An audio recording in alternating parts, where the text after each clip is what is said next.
Friends, ನಮಸ್ತೆ ಎಲ್ಲರಿಗೂ. Welcome to ಭಕ್ತಿ ಭಂಡಾರ ಯೂಟ್ಯೂಬ್ ಚಾನಲ್. ಫ್ರೆಂಡ್ಸ್, ಇವತ್ತಿನ ವಿಡಿಯೋದಲ್ಲಿ ಇವತ್ತಿನ ದಿನ ಸಂಕಷ್ಟಹರ ಚತುರ್ಥಿ ಬಗ್ಗೆ ತಿಳಿಸ್ಕೊಡ್ತಾ ಇದ್ದೀನಿ. ಅಂದರೆ ಆಷಾಢ ಮಾಸದಲ್ಲಿ ಬಂದಿರುವ ಸಂಕಷ್ಟಹರ ಚತುರ್ಥಿ ತಿಥಿ ಯಾವಾಗ ಆರಂಭವಾಗುತ್ತೆ, ಯಾವಾಗ ಅಂತ್ಯಗೊಳ್ಳುತ್ತೆ, ಚಂದ್ರೋದಯ ಯಾವ ಸಮಯದಲ್ಲಿ ಆಗುತ್ತೆ, ಪೂಜೆಯನ್ನು ಯಾವ ಸಮಯದಲ್ಲಿ ಮಾಡಿಕೊಳ್ಬೇಕು ಅಂತೆಲ್ಲ ಸಂಪೂರ್ಣವಾಗಿ ಇವತ್ತಿನ ವಿಡಿಯೋದಲ್ಲಿ ತಿಳಿಸ್ಕೊಡ್ತಾ ಇದ್ದೀನಿ. ಬನ್ನಿ ಈ ವಿಷಯದ ಬಗ್ಗೆ ತಿಳ್ಕೊಳ್ಳೋಣ.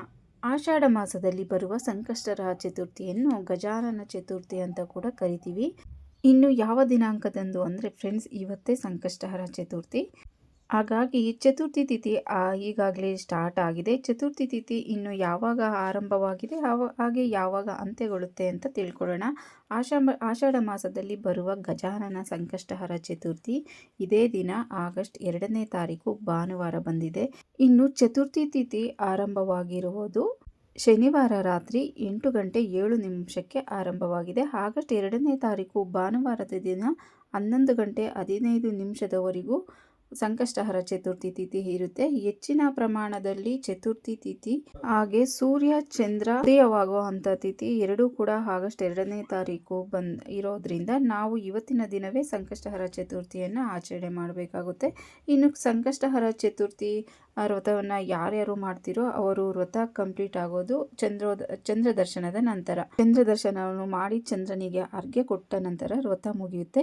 ನೀವು ಉಪವಾಸವನ್ನು ಬಿಡಬಹುದು ಚಂದ್ರನಿಗೆ ಅರ್ಘ್ಯವನ್ನು ಕೊಟ್ಟಾದ್ಮೇಲೆ. ಇನ್ನು ಆಗಸ್ಟ್ 2ನೇ ತಾರೀಕು ಯಾವ ಸಮಯದಲ್ಲಿ ಚಂದ್ರೋದಯ ಆಗುತ್ತೆ ಅಂತ ಹೇಳೋದಾದರೆ ರಾತ್ರಿ 9:24 ಚಂದ್ರೋದಯ ಆಗುತ್ತೆ ಅಂತ ತಿಳಿಸಿದ್ದಾರೆ. ಈ ಸಮಯದಲ್ಲಿ ಸ್ವಲ್ಪ ಹೆಚ್ಚು ಕಡಿಮೆ ಈ ಸಮಯದಲ್ಲಿ ನೀವು ಎತ್ತರವಿರುವ ಅಂದರೆ ಟೆರೆಸ್ ಮೇಲೆ ಹೋಗಿ ಚಂದ್ರನನ್ನು ದರ್ಶನ ಮಾಡಿ.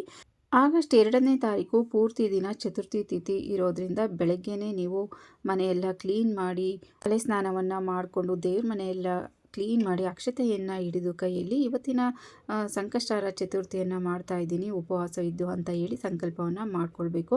ನಂತರ ಗಣಪತಿಗೆ ಅಭಿಷೇಕ ಪೂಜೆಯನ್ನು ನೆರವೇರಿಸಿ ಉಪವಾಸ ಇರೋದ್ರಿಂದ ರಾತ್ರಿ ಪೂಜೆ ಎಲ್ಲ ಮುಗಿದ ಮೇಲೆ ಸಂಕಷ್ಟಹರ ಕಥೆಯನ್ನು ಓದಿ ಅಥವಾ ಕೇಳಿ ಯಾವುದೇ ಆಡಂಬರವಿಲ್ಲದೆ ನಿಮ್ಮ ಕೈಲಿ ಎಷ್ಟಾಗುತ್ತೋ ಅಷ್ಟು ಸರಳವಾಗಿ ಪೂಜೆಯನ್ನು ಅಂದರೆ ಸಂಕಷ್ಟಹರ ಚತುರ್ಥಿಯನ್ನು ಆಚರಣೆ ಮಾಡಿ ಅಂದರೆ ಪೂಜೆಯನ್ನು ಮಾಡ್ಕೊಳ್ಳಿ. ಚಂದ್ರನ ದರ್ಶನವನ್ನು ಮಾಡಿ ಚಂದ್ರನಿಗೆ ಅರ್ಘ್ಯವನ್ನು ಕೊಟ್ಟು ನಂತರ ಕಥೆಯನ್ನು ಓದಿ ಆಮೇಲೆ ಉಪವಾಸ ಬಿಡುವಂಥದ್ದು. ಉಪವಾಸವನ್ನು ಬಿಟ್ಟ ನಂತರ ನಿಮ್ಮ ವ್ರತ ಕಂಪ್ಲೀಟ್ ಆಗುತ್ತೆ ಅಂತಲೇ ಹೇಳ್ಬೋದು.